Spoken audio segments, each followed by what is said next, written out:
look at this Christian right here. Look at this Christian right here. They don't even realize how they're defeating their own statement within their own statement. So let me break it down for you. So this person is saying that Satan is so crafty and so deceiving that my intellect is no match for Satan, and that God believes in me. So let me ask you a question. Who created Satan? Who created Satan?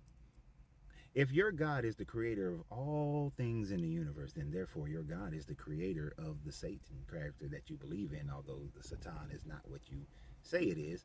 But your God created the Satan. Your God created the devil. In Isaiah, it says your God created evil, calamity. Your God created all things. So therefore, in order for your God to create evil and create Satan, then there must be evil within your God in order for him to do so. Because you cannot create something that is not already within yourself. Like my children cannot have been created without my DNA. If someone else's DNA was in there, it wouldn't be my child. And we would have went to court and had a DNA test, and I would not have been paying child support. But according to your understanding, this devil was created, and your God made him so smart and crafty and deceiving that a person of my intellect, and I see myself as a person of high intellect, could not possibly wage mental war against your devil. And I'm going to say it with all the humility that I can possibly muster up, I am smarter than the average person. I definitely am. And so, but based on what you're saying, that the overwhelming majority of people on this planet are not smart enough to be able to maintain their own intellect and maintain their solidarity with your God, because this devil is so smart and so crafty and deceiving. But yet all of y'all are believing in a God that promotes genocide and promotes the killing and essaying of people, women, and children. This is your God. Your God who condones slavery. That's your God. But the Satan is so crafty that he made you fall in love with this God while you are perpetuating his laws, his rules, his rituals, his edicts. You are following the commandments of this God. And yet Satan is the one that is crafty. Maybe your God and Satan are one and the same, since all things in creation had to come from your God.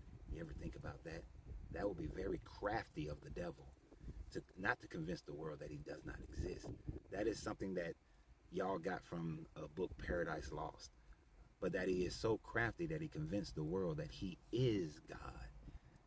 Your storm deity, your Yahweh, your punishing God, your God that is jealous and angry, that maybe your God is God, and therefore that's why y'all are believing in it, because he is so crafty and deceiving that he has convinced you that what he calls love is actually your detriment.